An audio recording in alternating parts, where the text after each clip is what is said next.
Hello, good day, or good morning to some of our audience out there, or good evening, yes. Welcome to the session of Green and Smart Ports in Climate Action. So today, it's a special day at the Indonesia Pavilion at COP26 UNFCCC in Glasgow, because the whole day we allocated for maritime affairs, about blue economy, about the investment, yeah, and now we are talking about our infrastructure, the ports, very important for our transportation of goods and also for the people of transportation. And this is about how that Indonesia will make all of the ports in Indonesia green and smart, yeah, as part of the prosperous Indonesia vision.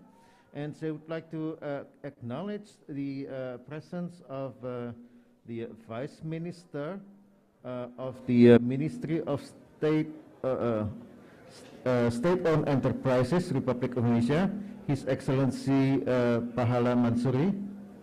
Thank you, sir, for joining us in this session.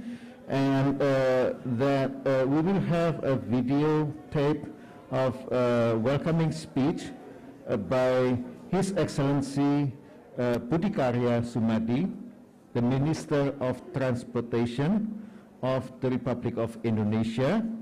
And we will also have a speech from the Ministry of Marine and Fisheries, yeah, of the Republic of Indonesia. Pak Hendra will join us later. And we have five panelists here. Pak Sahat, hello Pak Sahat. Yes, a good friend of mine, yeah.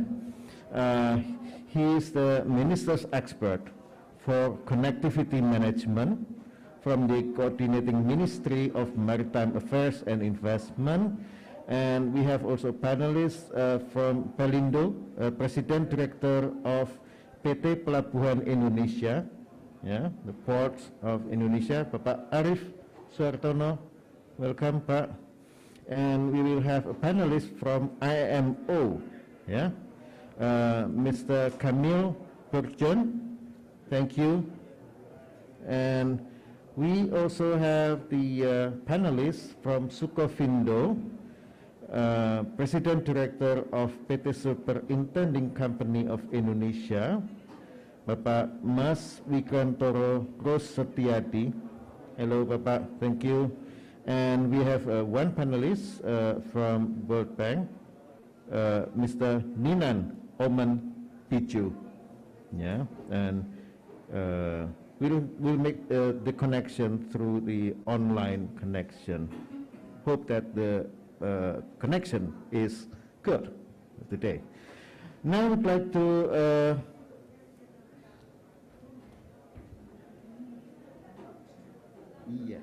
okay, I applied differently.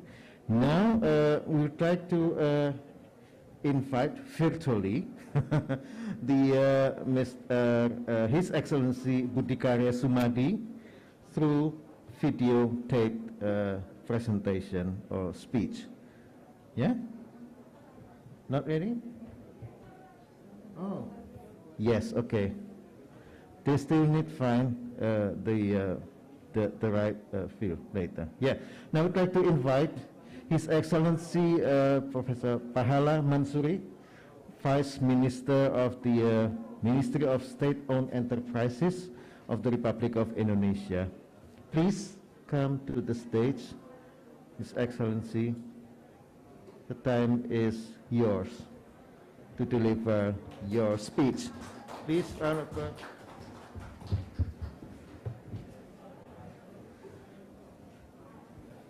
ada presentasinya, bisa ditayangkan. Terima kasih Pak Nur, and also thank you very much to the Ministry of Environment and Forestry for the invitation today. And I would like to also congratulate the Coordinating Ministry of Maritime and Investment, as well as the Environment and the Environment and Forestry for organizing today's event, and also for such a excellent pavilion that Indonesia has right now. Ada materinya? Kayaknya ada masalah. Ya. Baiklah kalau begitu. Kalau misalnya masalah. Jadi pertama-tama I think we in the government of Indonesia, especially the Ministry of State-Owned Enterprises, has a very ambitious target of how are we going to be able to help and support the nation, Indonesia, to be able to achieve the target. And I think right now for us, the most important target is that how are we going to be able to achieve the reduction of about 30% of the emission amongst the SOE that we have by the year of 2030. And therefore, I think we in the ministry have 3 levels of the initiative of how are we going to be able to achieve the net, the reduction of about 30% in the next 10 years from now. And I think the first level is about how are we going to be able to, each of the individual SOEs, if you go to the next page, please.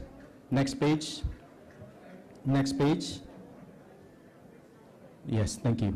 How are we going to be able, at the SOE level, each of the 7 major SOEs, we have already identified that there are 7 SOEs mainly that will need to actually significantly reduce the emission.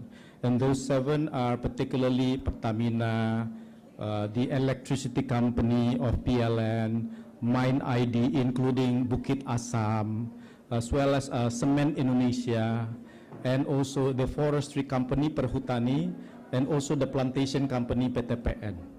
And I think these are the companies that later on I will actually describe how are they going to be able to achieve the reduction of about 30% by the year of 2030. The next level that we need to have is actually to develop a strategy. How are we going to be able to develop initiatives amongst the various SOEs? So it is not only within each of the SOEs, but amongst the SOE, to collaborate and develop a plan. How are we going to jointly develop initiative to reduce emission? And there are 4 initiatives that later on I will actually present, including that how amongst us we are going to develop the carbon trading mechanism amongst particularly initially the 7 SOEs and all of the subsidiaries, to be able to do a carbon credit trading mechanism amongst us. And then later on, obviously, we will work with the Ministry of Environment as well as a Ministry of the Energy on how are we going to be able to accelerate that not only amongst the SOEs, but amongst the other private companies. And I think nationally, because I think if we talk about the reduction about the emission, we are not only talking about the scope 1 and scope 2 reduction, but we believe to be able to reduce the emission to include also the scope 3 emission, which is actually the emission not only generated by the company, but also by the public who actually use the products of the SOE, such as, for example, the fuel that is actually being produced by Pertamina.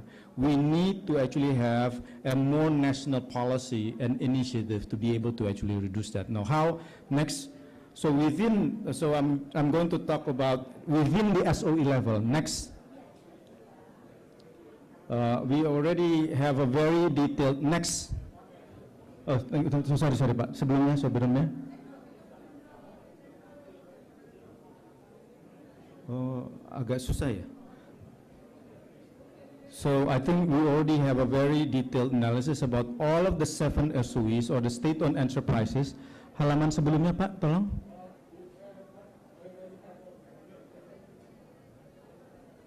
About the various SOEs that will need to have the reduction, okay, which is the biggest part. Obviously is not surprise. Obviously the biggest part is actually PLN, and then the second one is Cement Indonesia, and the third one is actually Pertamina. So these 3 are the one that will actually need to actually reduce emission. And I think our target is within the next 10 years.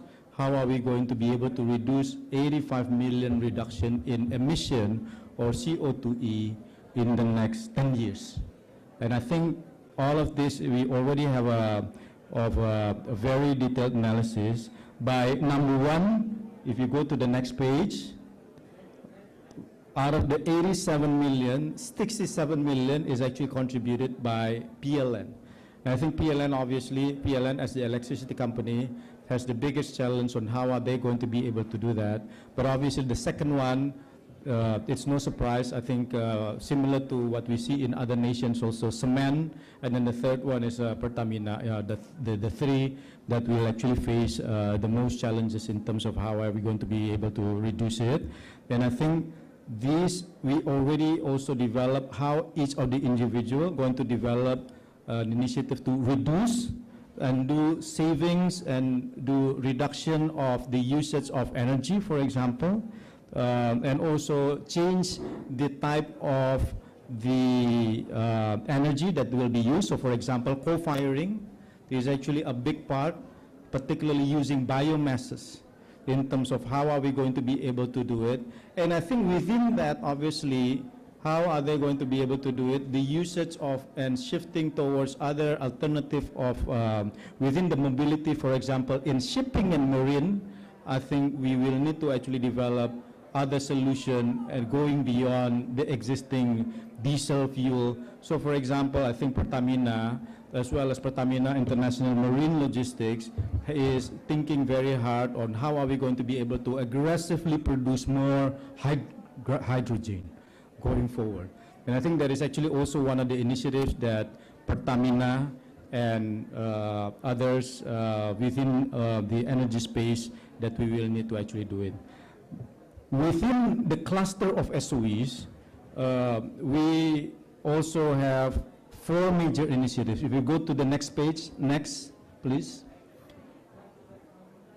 How are we going to be able to do within the cluster? So before we talk about each of the individual, but the SOE is trying to coordinate the various SOEs in terms of how are we going to be able to do 4 major things, the 4 major initiatives. Number one, we mentioned already the carbon trading mechanism amongst us. And I think, again, we are open to actually open this opportunity also to others beyond the SOE to be able to participate in this carbon trading or carbon trading mechanism. The second one is about sustainable industrial cluster. And I think what is actually relevant today being discussed amongst the green ports is something which we think also very, very important. How are we going to be able to develop industrial cluster that are mostly going to use green energy? I think whether it is actually marine or just like any other industrial estate, we are actually thinking very hard. A lot of SOEs has different parts of it. So PLN, Pertamina, the various industrial estates that we actually have, and also obviously with Pelindo, we are thinking very hard about how are we going to be able to actually set this up. And I think also within that, we are developing SUCOFINDO as the certification and the measurement survey company that we have to allow us to actually measure the compliance of these industrial clusters within certain standards that we have. So I think we would like to, again, optimize the survey companies that we have, whether it is actually BKI, Biro Klasifikasi Indonesia, as well as SUCOFINDO, to play a role in terms of driving the development of these industrial clusters, as well as developing the reduction emission amongst the Indonesian SOEs. And I think beyond that, to help Indonesian companies, whether it is actually the survey companies, and we also have an ESCO. So we have an ESCO right now that we are recently injecting into PLN called Energy Management Indonesia to help Indonesian companies, including that is actually operating in the transportation space, to be able to also play a role in helping Indonesia achieving the emission reduction targets. And then the third initiative that we have is how are we going to be able to maximize the country's national climate solution. Indonesia has a very rich natural climate solution. I think we talk about the mangroves, corals, a lot of this which are actually going to have some reduction emission in terms of sequestrian impact, we want to actually be able to actually utilize this as much as possible. So, so those are the third initiative, and I think the last one is how are we going to be able to scale up the EV adoption. And I think talking about the developing the sustainable industry cluster, if you go to the next page, please, we see that there is a potential in Indonesia to launch a significant decarbonization solutions, particularly amongst the SOE shipping and marine logistics assets that we have. Whether it is actually in the various areas of the ports that we have. Right now, Pelindo operates in 106 domestic ports, if I'm not mistaken there, and then 23 international ports. We want to see how are we going to be able to become part of the cluster of ports as an example of industrial clusters that operate using green energy, and be able to also help the various users of the port to be able to reduce emission as well. Because we know Scope 1, Scope 2 actually requires all of the shipping companies and the users of the ports and the other infrastructure of the marine logistics to be able to reduce it as well. An example also is actually Pertamina International Shipping and Marine Logistics. They have about 233 fleets. They are also having a vision about how are they going to be able to become a shipping company that is actually using green energy of the future, including working with Pertamina Power Indonesia International to use hydrogen, for example. And I think these are the things that we want to be able to do going forward. So I think today's discussion, we are very happy to see that Pelindo, SUCOFINDO will also describe to us and explain to us how the SOE ecosystem is going to be able to help, particularly in developing industrial clusters, to help the users of the ports in reducing the emission of Indonesia going forward. Thank you very much. I think, again, congratulations to the Ministry of Environment and Forestry. We hope that our aspiration to be able to achieve and reduce emission by about 30% is actually going to materialize, but it requires a lot of effort amongst us, requires a lot of initiatives, but I think it is not something that is actually impossible. Thank you very much.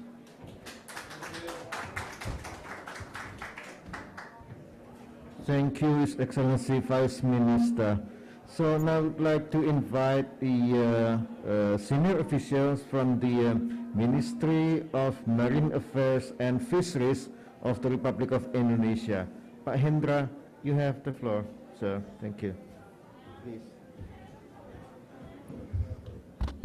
Thank you, Pak.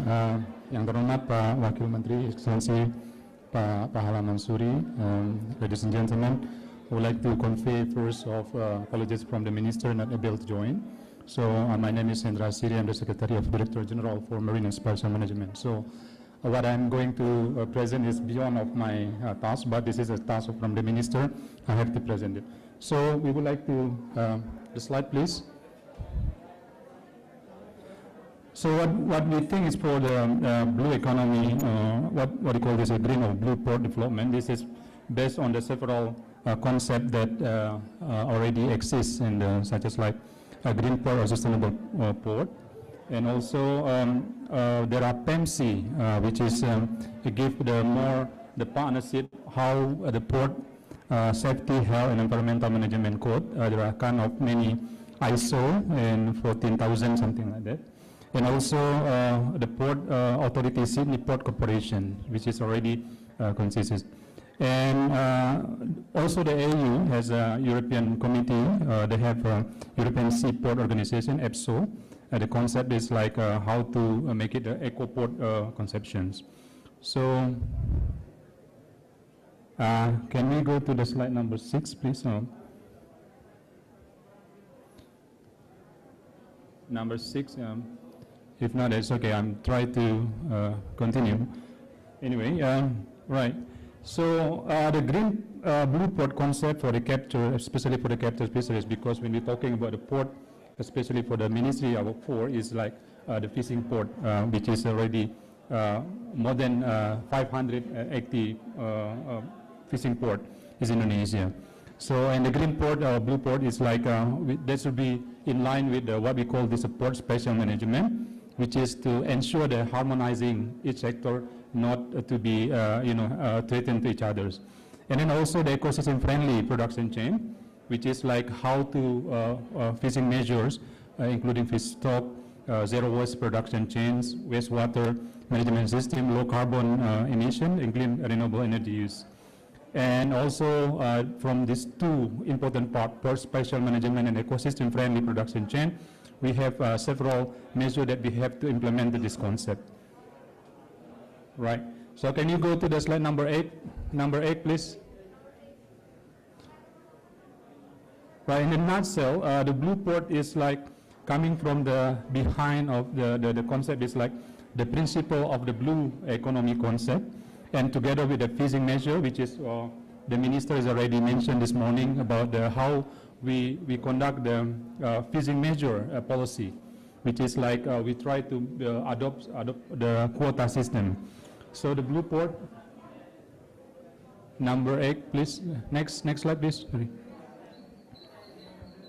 So next slide, please. Okay. Okay, no problems. Yes, that's one. So this is an nutshell about the blue port, how we think about the blue port implementation in Asia. First, based on the principle of the blue economy concept, which is like how to maximize the resources, how to minimize the waste, and so on. And also, we combine with the fishing measure policy. And then the idea is like to make sure that the multiplier effect will be there, economic growth, and also sustainable fisheries will be there. So next slide. So if we can take then, the minister has already mentioned that we have 11 what we call as a fishing management areas, which is already divided into 3 important things. First, industrial fishing zone, local fisher zone, and then also spawning ground, which is we divided, and then to ensure the sustainable fisheries will be there. So next, this is just like how we divided into the fishing management areas into like the fishing industry. The next slide, please. So if you can see then, we have the 538 fishing port in Indonesia, which is mostly located in Java, more than almost 300. Fishing port is like divided. We have like Wakil Menteri mentioned that we have a leveling of our fishing port from local fishing port up to the oceanic fishing port. So in total, we have the 538 fishing port there. So next one. And then we want to apply the ecosystem-friendly program in Indonesia fishing port by having like how to make sure that all the together they generate wasted and also the potential impact can be minimized there. Next. Right.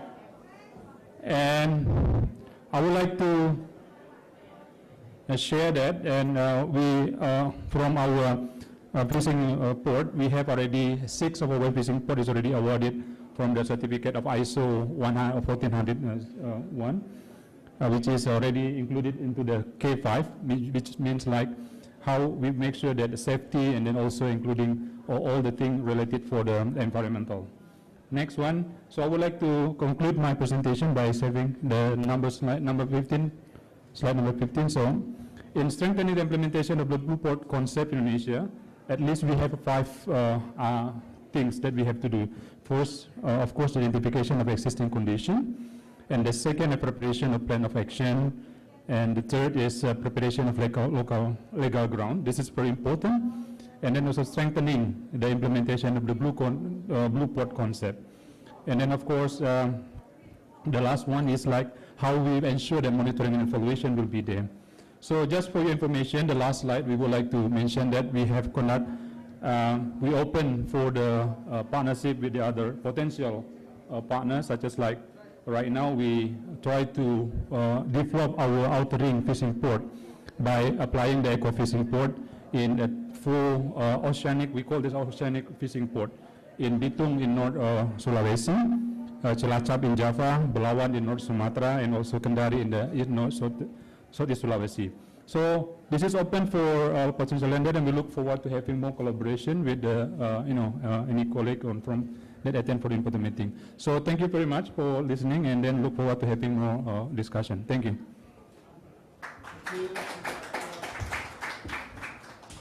Yes, thank you, Pak Hendra.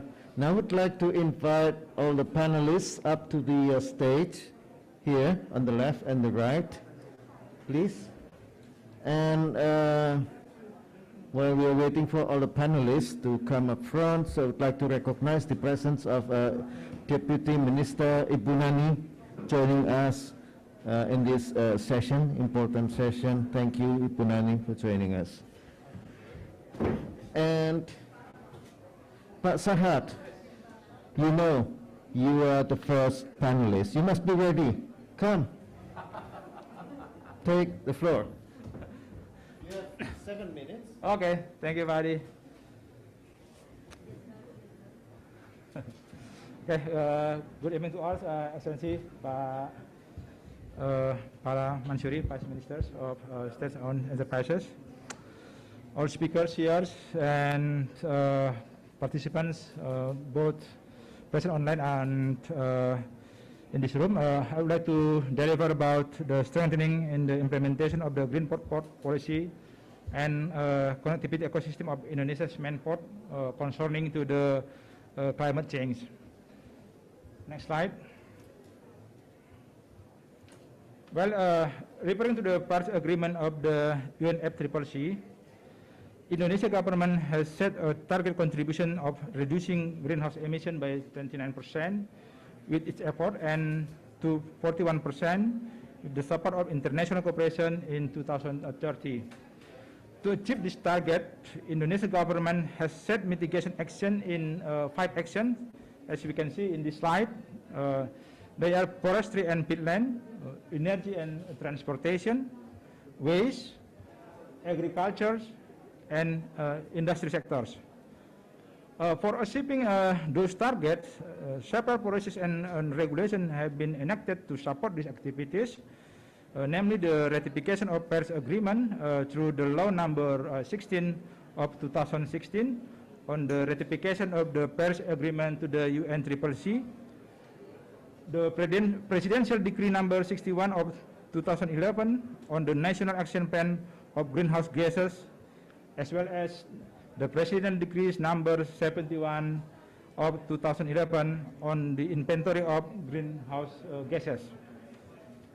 Next slide. Well, participants, in this session, this is the best opportunity for us, Indonesia, to discuss closely the mitigation effort for reducing greenhouse gases, particularly in the energy and transportation sectors, which are related to waste management and effort to the improve environmental quality. If we see in this slide, there are 4 elements that comprise green port, which are management that back slide. Yes.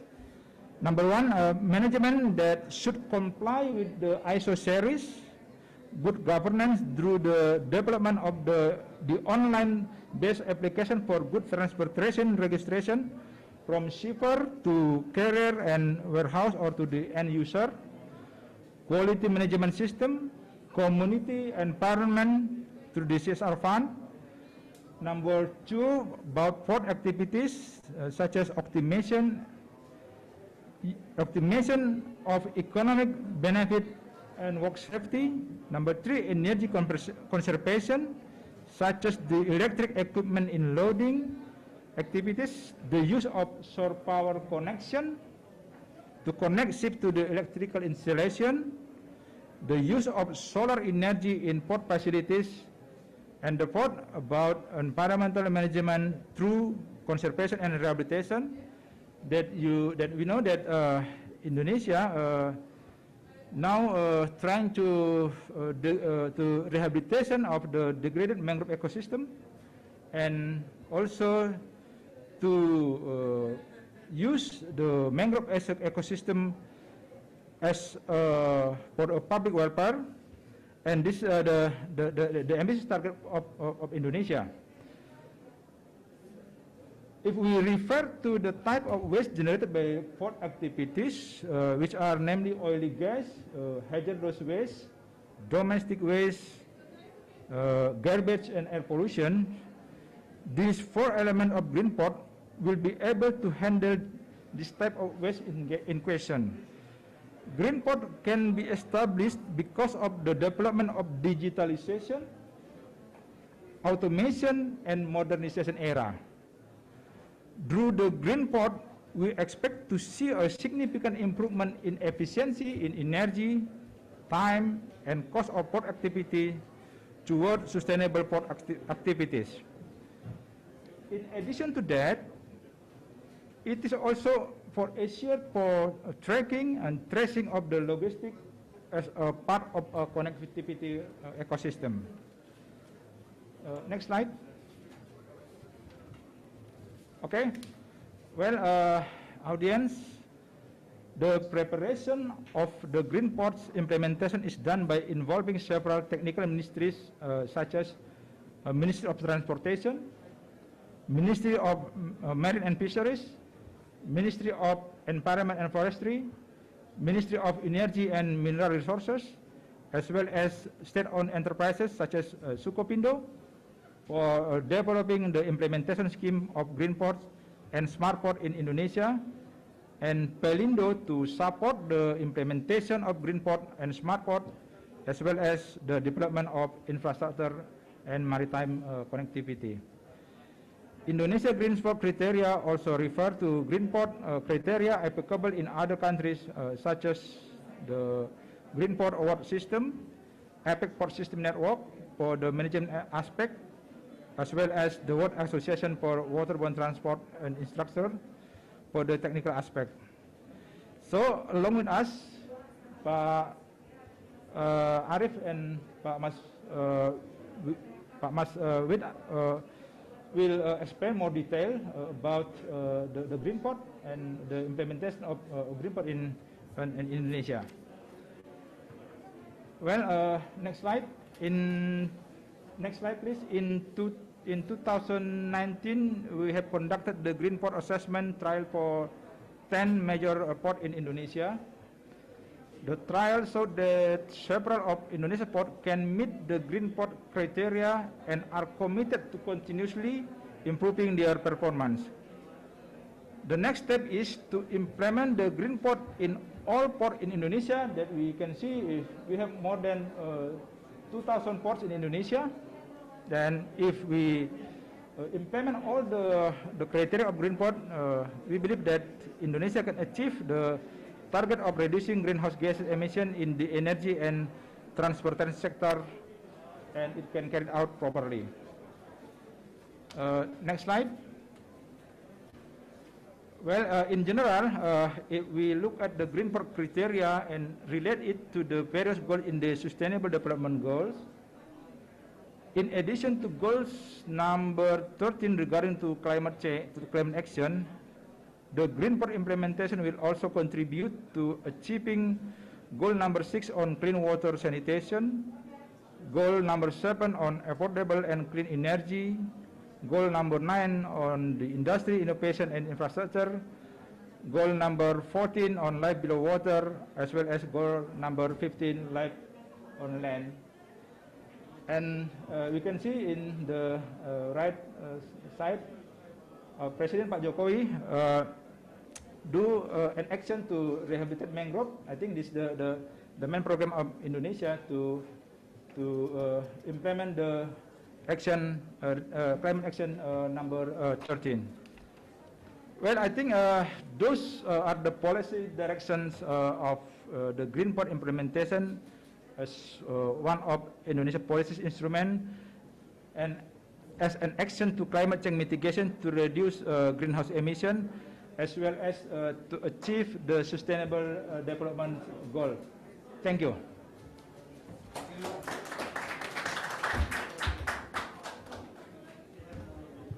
Yes, thank you, Pak Sahat. Now I would like to invite the second panelist. Now we're talking about the real action on the ground, cleaning, decarbonizing, yeah, and going towards sustainability in operation.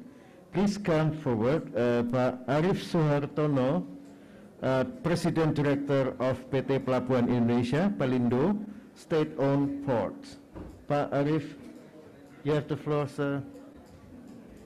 7 minutes, if you. 7 minutes. Okay, that's fine. 10 minutes. Selamat sore Pak Wamen, selamat sore Bu Nami, selamat sore Pak Adi. Good afternoon everybody, good afternoon ladies and gentlemen. I'm Arif from Pelindo. Allow me to introduce Pelindo and its Green Initiative Program. Next.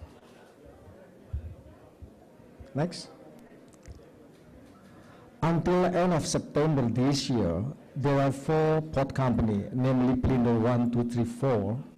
But since 1st of October, 4 Pelindo being merged into one company. We operate 94 commercial port plus 12 sub-port across Indonesia in 34 provinces. Next. In 2020, we handle 15.5 million TEUs, and this number is about 12 lower comparing to 2019. But in 2021, this is a good news that the traffic almost back to 2019 level. In this case, I think I have to appreciate, thanks to the government of Indonesia that handled COVID very good, so that the traffic become back to almost normal. Next.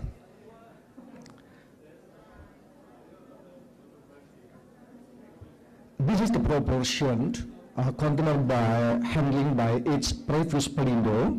Next.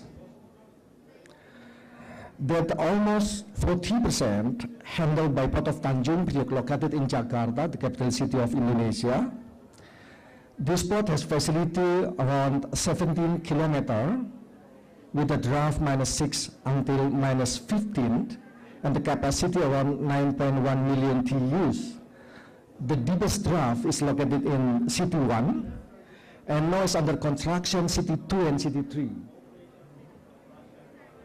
This is under construction City 2 and City 3, and this terminal will be connected to the tollway directly in order to minimize the traffic congestion and also to minimize air pollution.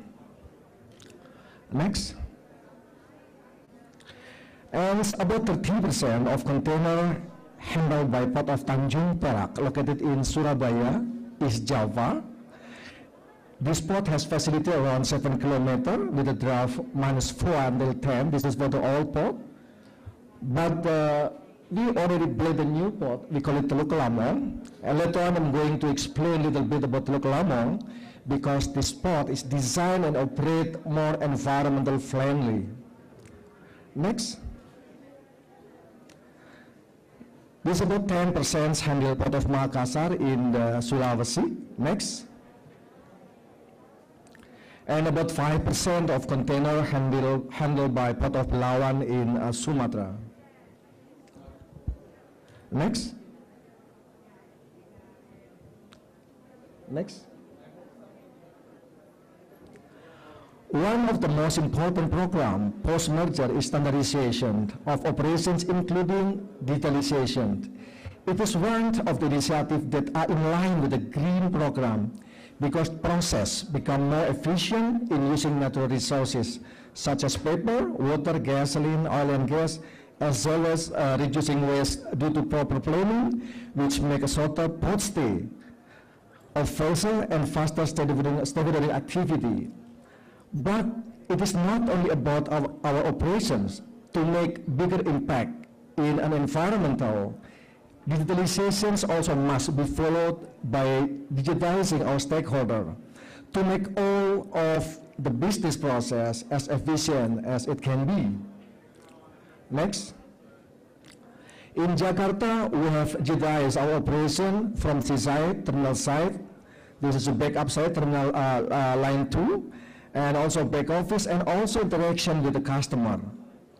And Digitalization in port business is a must because it can improve port service by answering business challenge as well as supporting the environmental sustainability through an efficient and clean operational activities. Next. Next. As I mentioned before that about the terminal Teluk Lamong, this terminal has a total length of quays around 1,200. Next. And this is our some green thermal initiative. This is water and waste management. We install closed conveyor belt. This is to minimize the water and pollution and seep waste management. And we do water quality monitoring every 6 months at 10 locations. And the next initiative is air quality management. Also, we do air quality monitoring every 6 months at 5 locations.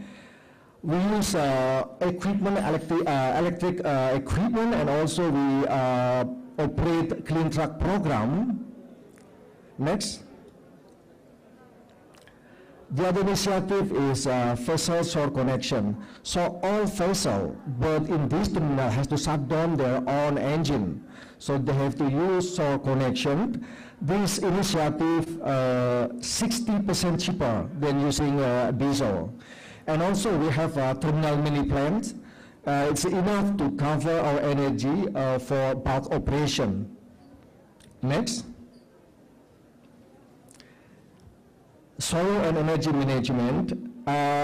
We do monitor every month about the energy, and based on our result, that energy consumptions in 2018 is about 0.21 per TUs, while in 2020 reduced become 0.16 per TUs. Next. We also monitor flora and fauna surrounding the port. We record around 30 types of bird and animal. And also there is a mangrove forest in Teluk Lamong, has density about 1,000 to 1,500 trees per hectare with a thickness around 200 meters. Next. Next.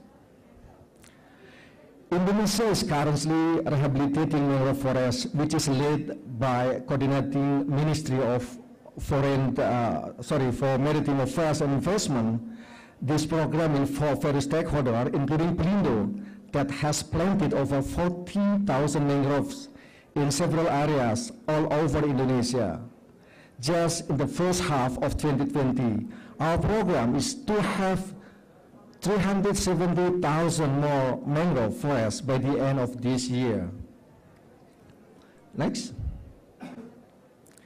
Here is one of our mangrove planting location in Indramayu, west of Java. Next.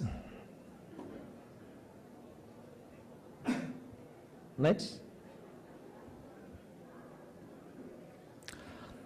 One of the most important things to preserve our mangrove forest is to engage people surrounding the forest to protect by getting benefit from the mangrove.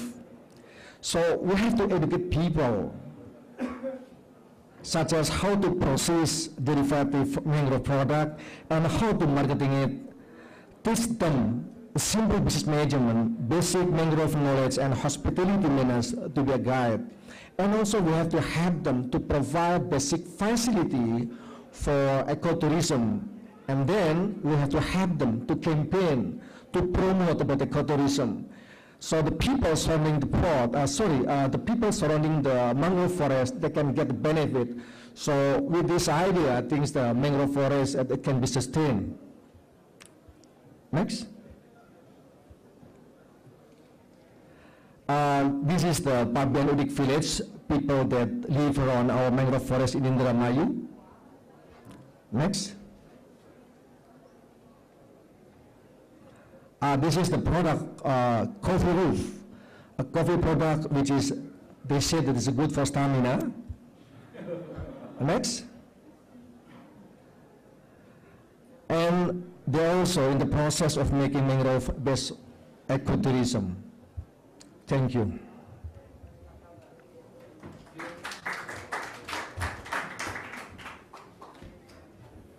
Thank you, Pak Arif. Now I'd like to invite from IMO, Mr. Camille Burjan. You have the floor, sir.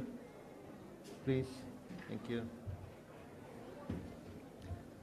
Thank you very much, Excellencies, ladies and gentlemen. Thank you for the invitation, first of all, and thank you to the previous speakers for their very interesting presentations. I have to say I'm impressed, and I'm looking forward to taste the mangrove coffee. When talking about ports, you cannot avoid talking about ships as well. Of course, both go hand in hand. So, as you may know, the International Maritime Organization, which is based in the UK here, is the United Nations agency that deals with shipping. And actually, climate change has been on its agenda for some time now, and I'll have the opportunity and the pleasure today to talk to you about this in relation to ports. I think we can turn to the next slide, please. So first of all, the challenge of climate change on port infrastructures, because this I think is an extremely important aspect of the issue. And here I have to say that this is not exactly the initial mandate of the IMO, and I have been discussing with colleagues from another United Nations agency, which is the United Nations Conference on Trade and Development, UNCTAD.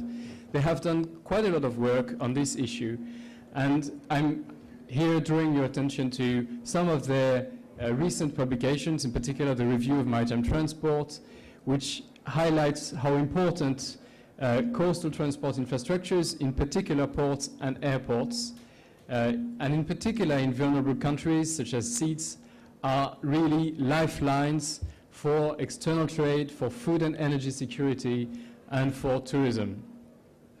And they also highlight that these assets are projected to be, in particular, at risk of coastal flooding, in particular, and already as early as in the 2030s, and they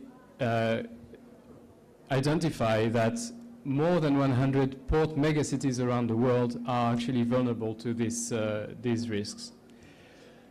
I also draw your attention to another publication from UNCTAD, which provides very concrete ideas and examples of policies and practices that are implemented around the world to respond to these risks.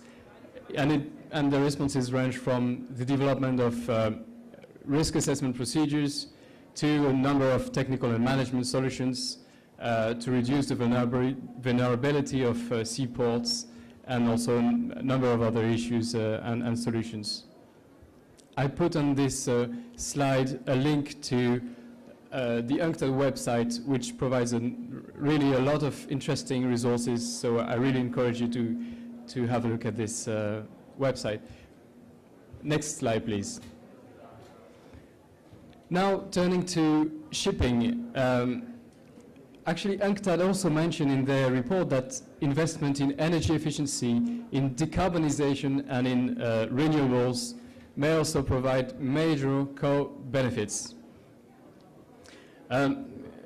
Here, I have to point that shipping represents almost 3% of global GHG emissions, and that actually the majority, on average, is more than 70% of port-related emissions of CO2 come from the ships themselves. Therefore, and I think this is a very important aspect, the decarbonization of ships will really make an important and major contribution to port decarbonization. Next slide, please. And this, the importance of the interface between shipping and ports has actually been raised in the IMO when member states adopted in 2019 an important resolution by the Marine Environment Protection Committee, MEPC, to really encourage enhanced cooperation between the port and the shipping sector to reduce GHG emissions. And they identify 4 possible areas of action, and some of them have already been mentioned, and I'm very happy for that. The first one is the provision of onshore power supply, and as it's been mentioned, most of the time ships use their own power to supply their electrical needs, in particular when they are on ports. And so in order to reduce the overall emissions and to improve the air quality in port communities, port areas, the IMO member states really encourage the use of onshore power supply, preferably from renewable energy sources. The second aspect is, and I'll come to that later, but is a very important and will be even more important aspect in the future, is the provision of safe and efficient bunkering of alternative zero carbon and low carbon fuels for shipping. Today, ships use almost exclusively fossil fuels, and in order to reach our ambition to really decarbonize international shipping, we need to use alternative fuels from biomass, from hydrogen, etc. These examples have been given already, and it is essential that ports play their role in providing also these sources of energy to ships from all countries. A third element is the use of port incentives. And a concrete example may be, for example, to reduce the port fees when greener ships actually come to your port. And this is an important aspect that has been pointed out by IMO member states. And the fourth one, and I think this list is probably not exhaustive, but it's really the main areas of action that are encouraged. The fourth one is how to optimize port calls. And the IMO has been, through one of its projects, working to see how by reducing the anchorage time and how by better communication with the ship we may really reduce emissions. It happens actually very often that ships go full speed until the anchorage area, and then they wait for sometimes several hours, several days even, consuming fuel and emitting pollutants, while actually with a better communication ahead of their arrival by the port, we could really, well, the ships would reduce their speed and their emissions and fuel consumptions. So I'm also calls for sharing successful examples of concrete initiatives, and I think some initiatives we have seen today are good examples that deserve to be shared widely. Next slide, please. So these are some examples of concrete support that is given by IMO, in particular to developing countries to reduce emissions in the port area. So I have put the links here, but the first element when you're talking about emissions in the port area is how to make an inventory of these emissions. So we have developed such a port emission toolkit with a focus on inventories, and also how to develop strategies to address these emissions in the port area. And this is not only for the ship aspect, but also what happens elsewhere in the port area. Next slide, please. Now, looking ahead, and this is something that was mentioned earlier, I think there are really opportunities for green and smart ports in the wider energy transition of shipping in particular. As I said, to reach emission goals of shipping, we will need to have an enormous uptake of alternative low and zero carbon marine fuels. In recent analysis that we have done, we found that actually over 60% of the reduction efforts by 2050 will come from the use of alternative fuels. So yes, we will improve the energy efficiency on board the ships, but the majority of the effort will come from alternative fuels, and ports will have an important role to play in this regard. And we can imagine ports being energy hubs in the future, providing low zero carbon fuels for shipping. Why not with renewable energy produced offshore, with potentially offshore wind turbines? And so really ports will have this role again to be energy hubs and support the transition to shipping decarbonization. And the last word perhaps is really the importance to cooperate among stakeholders.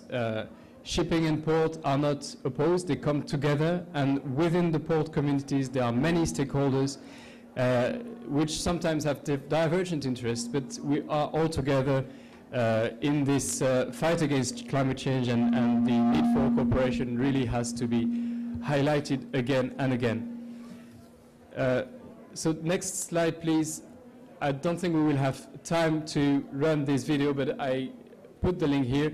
It's a very informative and pedagogic video explaining how this just-in-time sailing can really help very concretely reducing emissions from shipping through better collaboration with the port sector. Thank you very much.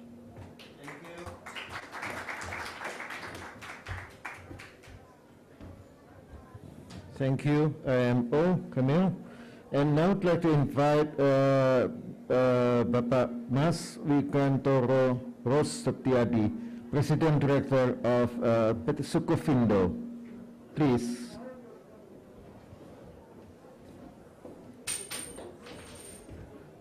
The criteria of green ports. Thank you.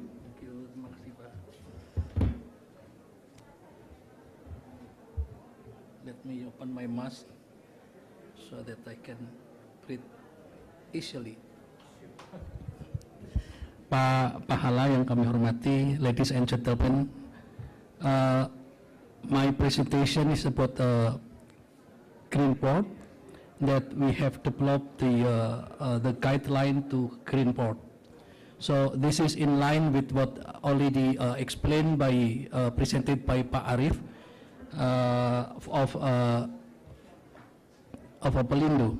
So first of all, I start with a slide to explain who we are. We are next slide please. Yeah, we are SUCOFINDO is a state-owned company. Our business is in TIC, means testing, inspection, and certification, and eventually we go to consultation. So we are supported, our operation supported by about 66 branch offices around nationwide in Indonesia, and we have also 76 laboratory service, and also we have 2 overseas offices. As we can see in the port, in the map, that we are operated basically around the Indonesia, and we have around 12,000 customers, not only in Indonesia but also international business players who running business in Indonesia as well as in other country. Next slide, please.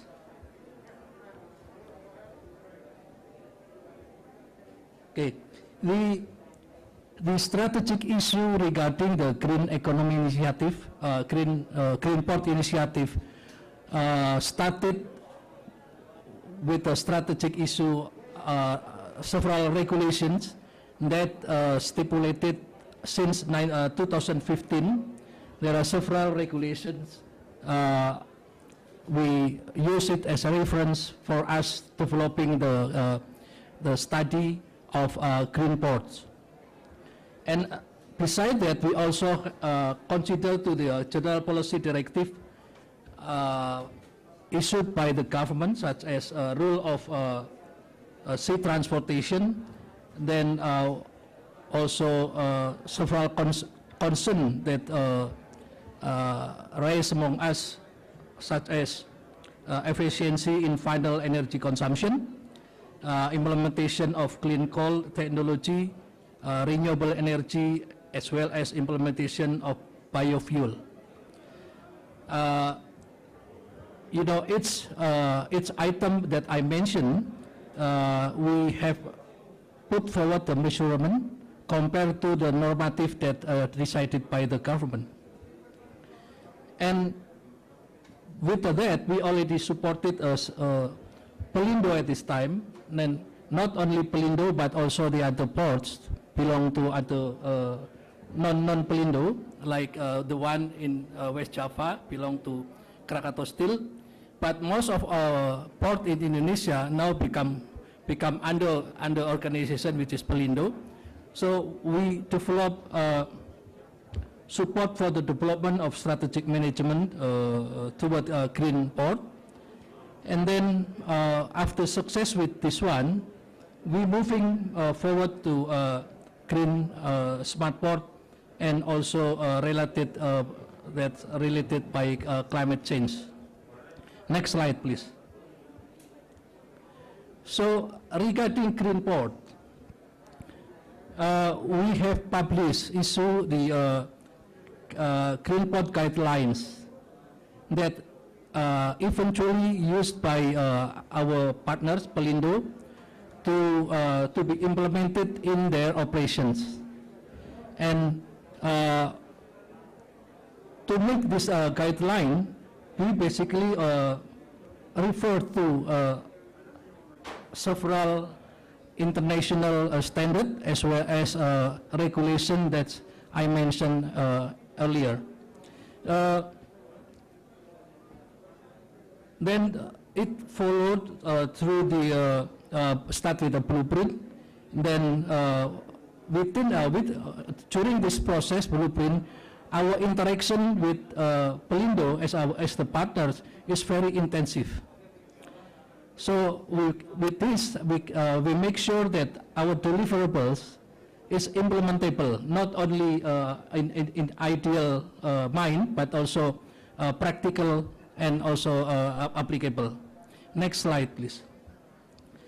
Then after we success with the green port, we are thinking of developing further stage, which is a smart port. So in a green port, we address several issues such as economic growth, energy, environment, as well as the community development. And the smart port that we are proposing right now and under discussion with Ministry of Coordinating Ministry of Maritime and Investment is about the related to the Industry 4.0 as well as port business to make sure that the business sustainable and make profit, of course, and then port commitment, green port implementation. So the smart in energy our criteria is first is efficient energy consumption, and the second one is use of renewable energies. On the efficient energy consumption, our activity that we propose, such as energy consumption by containers, fleet, and lighting. Those three items that are mostly major in port operation. Then the second one is energy consumption by terminal equipment for movement of containers, and then followed by energy consumption by offices and companies. On the use of renewable energy is solar power, the use of solar power, and biomass energy. Then lastly is efficient use of solar and electric transportation. And along with that, that stories, so we can point out the key success in which is improvement and measurable impact. At the beginning, it's rather a challenge for us to decide to define the measurable impact, because it's very subjective, party by party. But through the intensive interaction among all parties, particularly Pelindo and us, so we come up with the the parameter, the metric that we agreed with, which is intensive engagement that to 3 port, and then as presented earlier, we already have 11 port that's got award. Then leveraging any sources to adopt and implement the Green Port Guideline, as I mentioned that we already published Green Port Guideline that we expect we will issue the second edition or the new version of the guideline that accommodate all inputs that makes the standard more acknowledged by the international fora, international institution. Then the second one is continuous improvement against the criteria during the course of assessment. Then the last one is measuring impact, energy saving. On the measuring impact, at the first stage, we only start with energy saving and emission reduction. So, ladies and gentlemen, we realized that our journey started in 2015.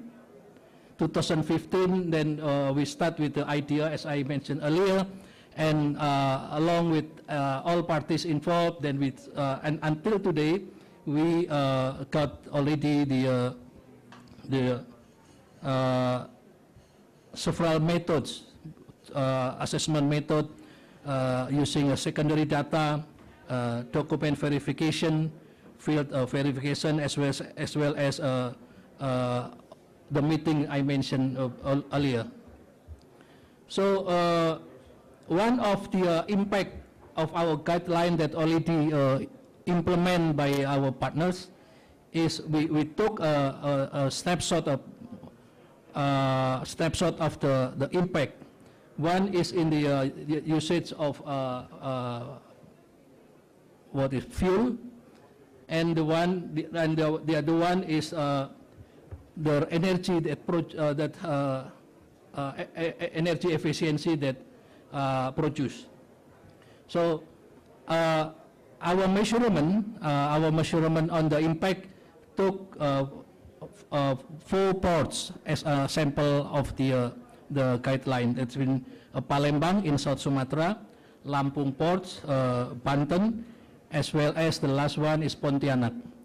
So with these 4, we can modeling the guideline of the green port. Then also we plan to make it become the smart port. I think that's all of my presentation. Thank you very much.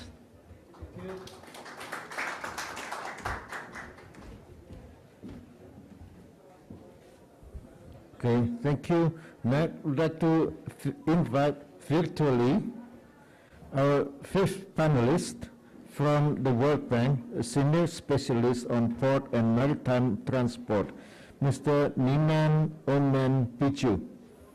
Hello. Are you with us? Are you ready? Yes. Can you hear me? Thank you. Are you able to hear me? Did you? Yeah, are you able to hear me? Hello? I am able to hear you. Can you hear me? Hello?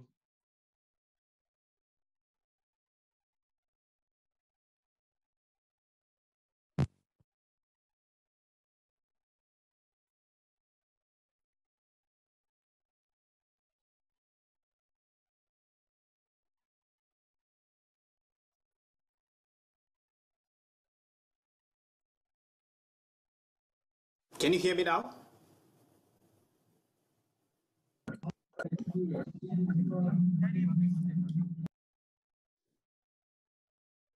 Hear me now?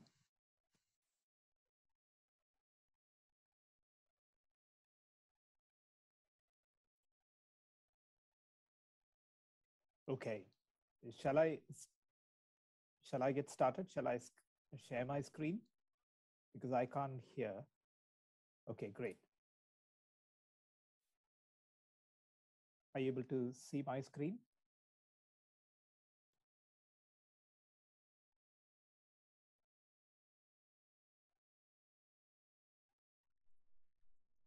Maybe you can message me because I can't hear from you. So if you can say yes or no in the chat box, whether you can see my screen, then I can get started with the presentation. Okay, thank you. So Excellencies,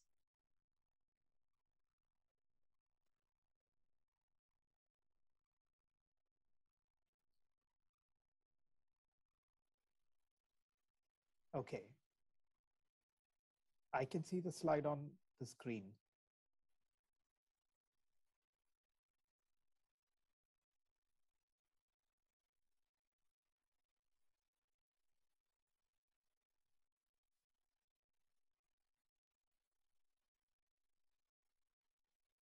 Okay, can you move on to the next slide? I'm honored to be invited as a panelist today at this important event, leading climate actions together through the development of green and smart ports. My name is Nainan Biju. I'm a senior port and maritime transport specialist at the World Bank. I'm based in Singapore, so I would really like to thank you. The coffee suggestion is really good. Let me go straight into the presentation.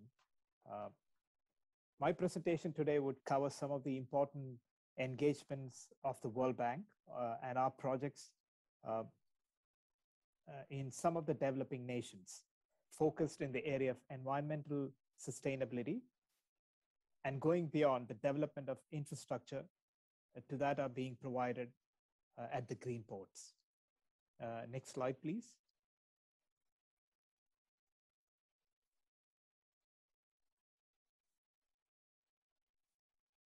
Yes, I can see it. Yeah.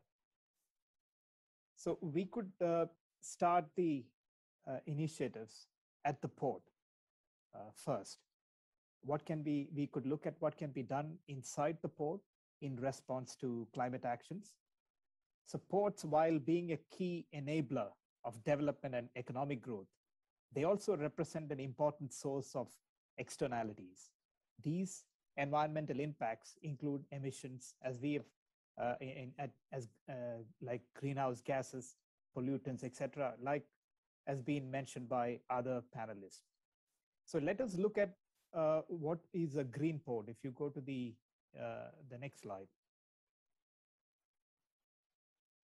A green port would thus adopt policies and develop regulations, develop infrastructure and services to enhance the environmental sustainability in its operations, and also provide options and support to the stakeholders, that is the concessionaires, the port operators, both on the water side and the land side, the vessel operators, equipment and transport fleet operators, in delivering services in a sustainable manner to reduce the overall environmental footprint at the ports, to support climate actions and reduce pollution and greenhouse gas emissions. An important step would be to improve the energy efficiency, as we've heard from the previous panelists, through a number of measures. Next slide, please. Yeah, through a number of options and engagements. To start with energy efficiency through a number of measures like process optimization. And in this figure, I can see a reduction in energy emissions from the vessels, reducing the diesel usage at the ports, etc. Next slide, please. An important step would be to improve efficiency through resource optimization, route optimization, digitalization, etc. That I think, again, the previous speakers have mentioned, digitalization can turn around the ships faster, so the delays are minimized, etc. So optimizing the operations accelerating digitalization, etc. Next slide, please. And the third point, again, other speakers have mentioned, so I'll quickly go through the introduction of green fuels, green hydrogen and ammonia, which are zero carbon, also use of LNG or other biofuels as a transitionary fuel, etc. And in short, to decarbonize the maritime transport, the marine operations in the port, and also the hinterland connectivity. So now we need to go a step further, not just looking at the port, to also look at the connectivity, what you provide to the hinterland.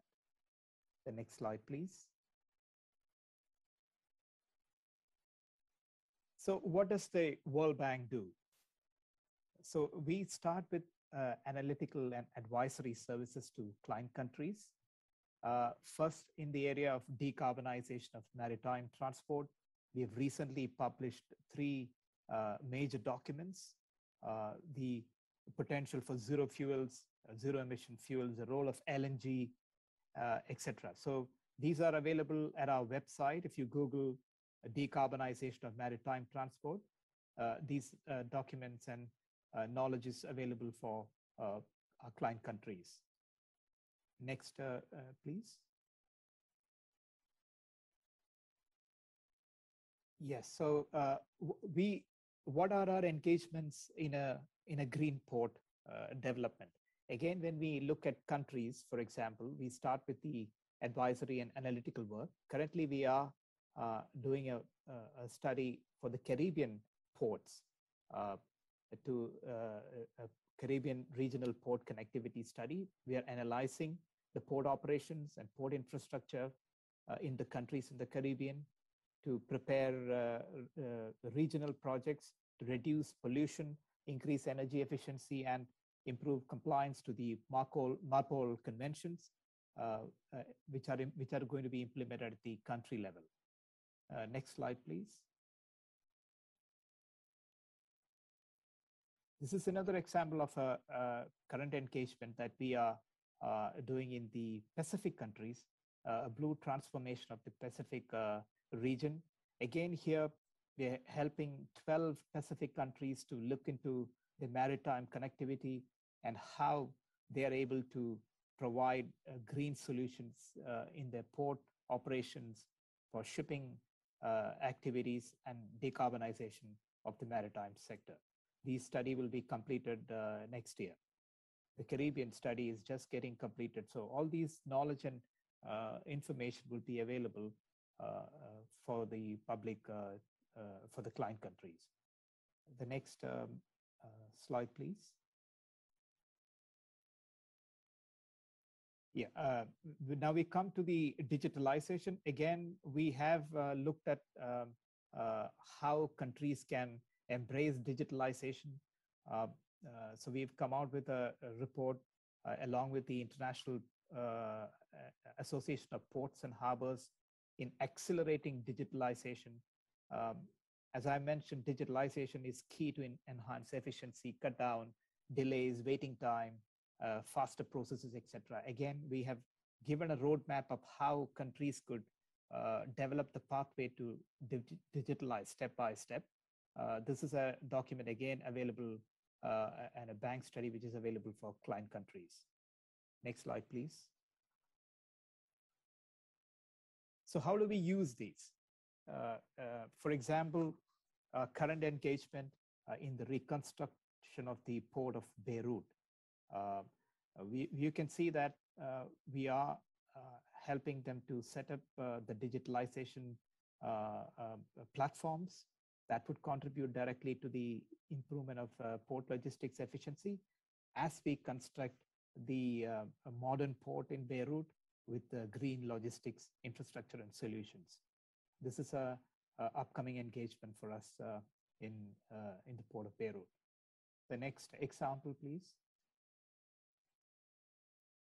In India, we have, so now we are going a bit, an example, a step out of the port in enhancing clean connectivity. So in a country like India, most of the connectivity to the ports are through the road.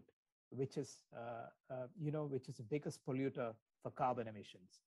So India has developed a sustainable connectivity program to connect the ports with the rail and also through the waterways. So this is a program connecting north of India to the eastern ports, Calcutta, Haldia, for example. It's a $2 billion engagement for the World Bank, along with the JICA, again, providing sustainable, clean connectivity to the ports. It's a rail connectivity along with the waterway connectivity, connecting north of India to the eastern seaboard. The next slide, please. In Vietnam, we are currently preparing a project to connect the cargo generating areas in the southern and northern part of Vietnam to the deep sea port of Khai Map. Vietnam, being a country with waterways, plenty of waterways, we are helping them to develop the waterways, deepening the waterways to carry larger size barges to optimize connectivity to the port. And that would shift the cargoes which is transported through the roads, shift it from the roads to the waterways. We have a similar program in Bangladesh at the port, connecting the port of Chittagong to the capital city of Dhaka. That engagement alone will shift 6 million trucks from the roads between Chittagong port and Dhaka, from the roads to the waterways, again, cutting down greenhouse gas emissions and carbon emissions drastically. The next slide, please. Yes, now we come to Indonesia. This is a recent engagement that we are developing in Indonesia. We have, the World Bank has done a lot of analytical work for the last 5 years, and we have worked in developing connectivity to Indonesia, eastern part of Indonesia, connecting the remote islands through a hub and spoke model. In this project, what we are assisting the government is to connect the new Ambon port, which the government of India is, government of Indonesia is developing, connecting the new Ambon port with 5 outer island ports in Maluku. And similarly, we have completed pre-feasibility studies to support connecting 5 outer island ports in Nusa Tenggara Timur to the port of Kupang. So these analytical work is completed.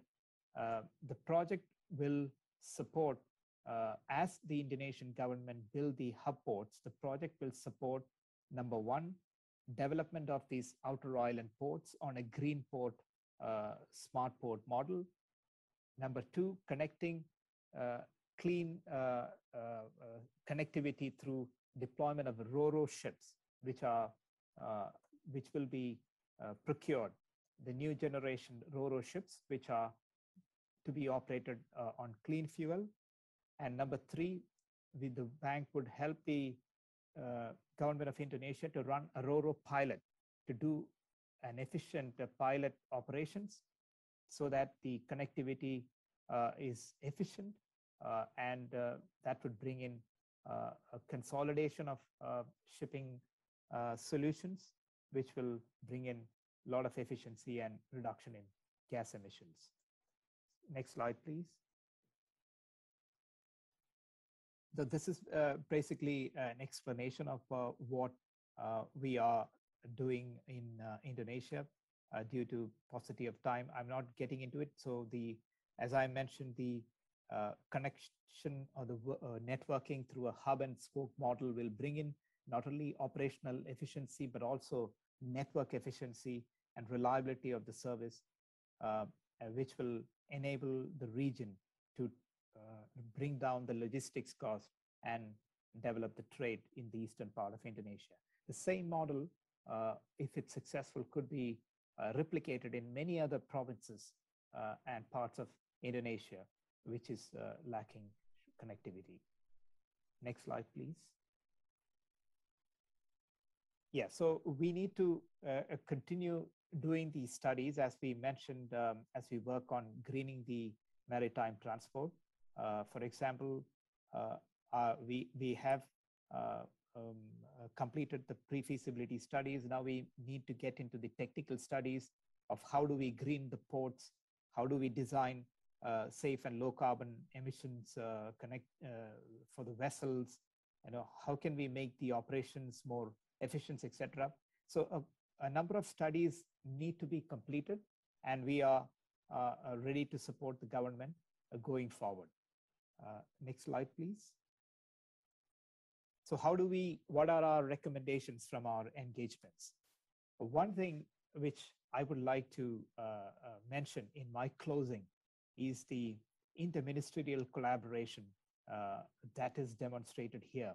I particularly want to take this moment to applaud the initiatives by the government of Indonesia, by the collaboration of the Ministry of Maritime Affairs and Investments, the Ministry of Transport, and the Ministry of Marine Affairs and Fisheries.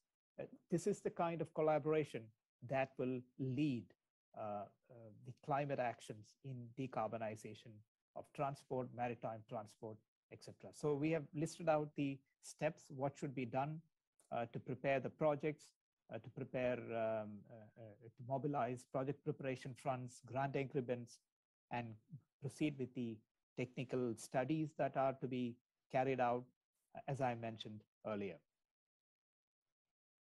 Next slide, please. I think that should be the, yeah, thank you. Thank you very much for the short and sweet presentation. It's a little bit late in Singapore, so thank you again for the good opportunity.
Republic of Indonesia,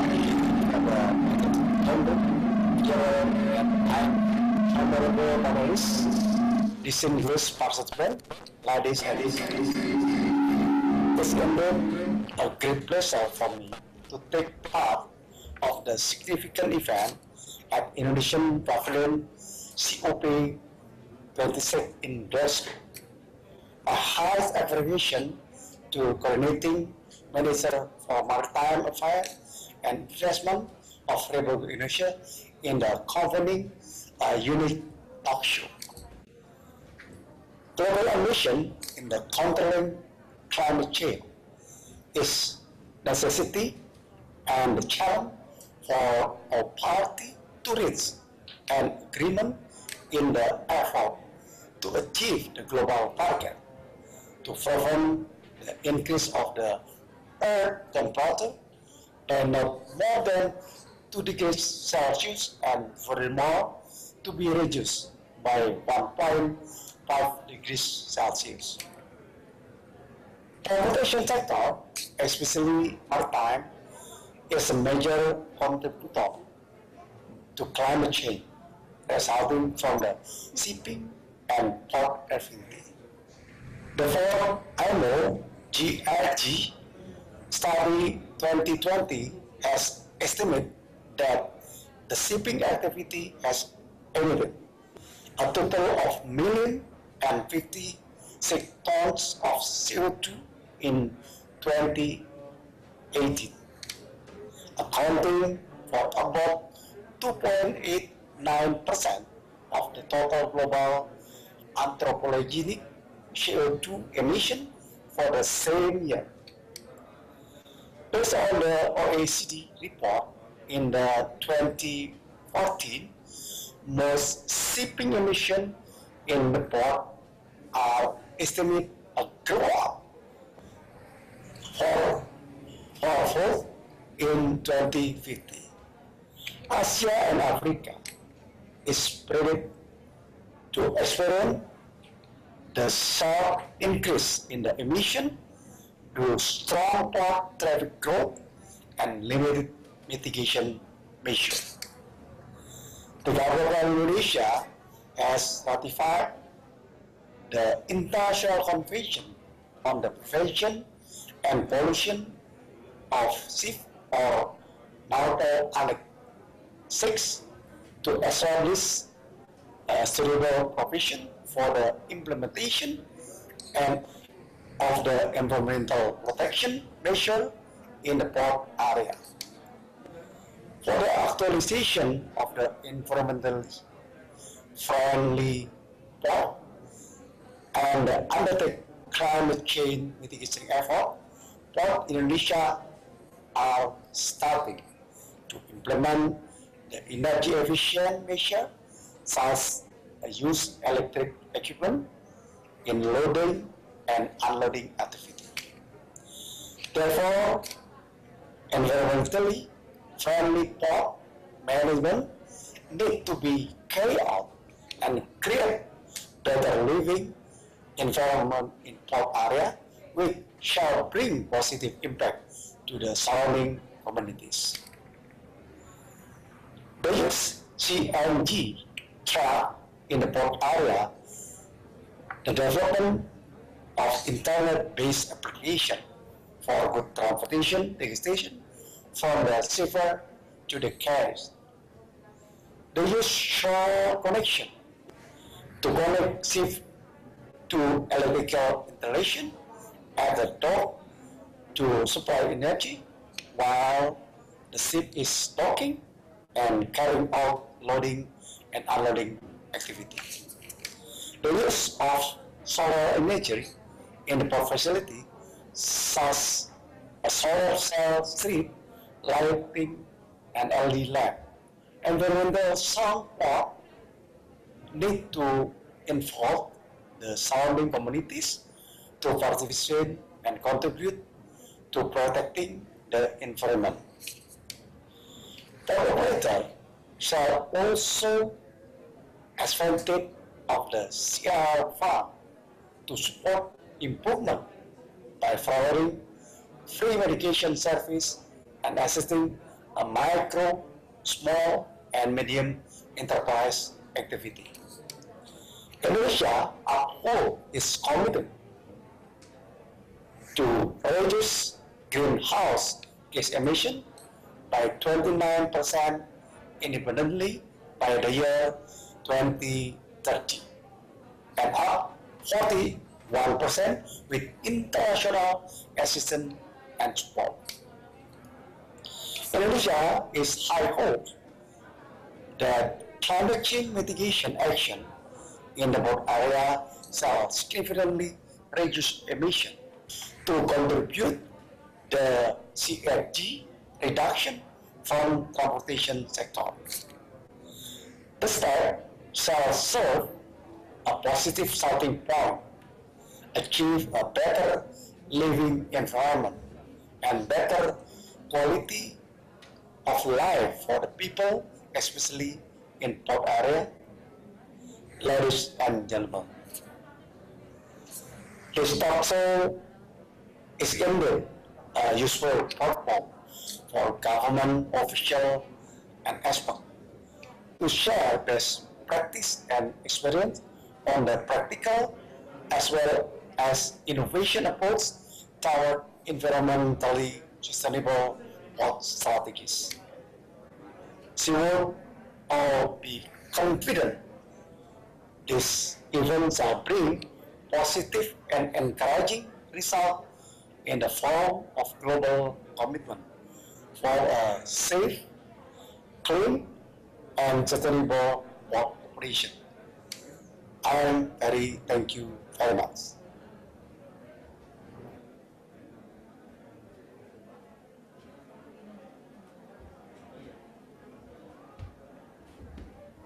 Okay, thank you, His Excellency Minister of Transportation of the Republic of Indonesia, for the statement.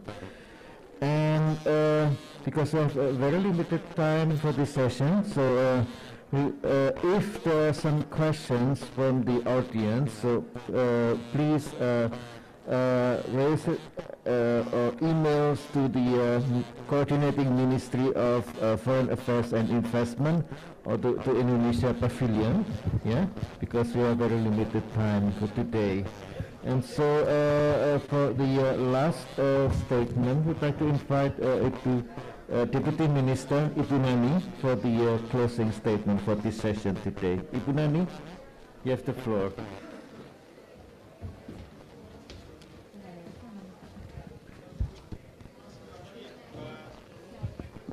Yeah, Excellency Vice Minister, Pak Pahala, and also Bapak Arif dan Pak Mas, so all the participants. I think we are very happy that we can finally finalize all the sessions. Today we have 6 sessions. Basically, the idea, the big idea, is about the ocean and investments, but then we cover 6 topics today. So we thanks so much to all the contributions, especially for the Vice Minister for the last session. So the Vice Minister can stay with us, but I think this is a very important, all the sessions, we take a note, and then we hope that all the discussion today we can follow up, and then we can have further stronger collaboration among us. So okay, thank you very much to all. Thank you. Thank you. Thank you, Budani, for the closing statement. So that's the end of this session. We'd like to thank to all of the audience here in Glasgow, in Jakarta, and anywhere in the world from the connection. Thanks to all of the panelists and excellencies for staying with us in this session. And on behalf of the Pavilion Indonesia, I would like to really appreciate all the partners to the Indonesia Pavilion and all the audience, and also to the Secretariat. Thank you.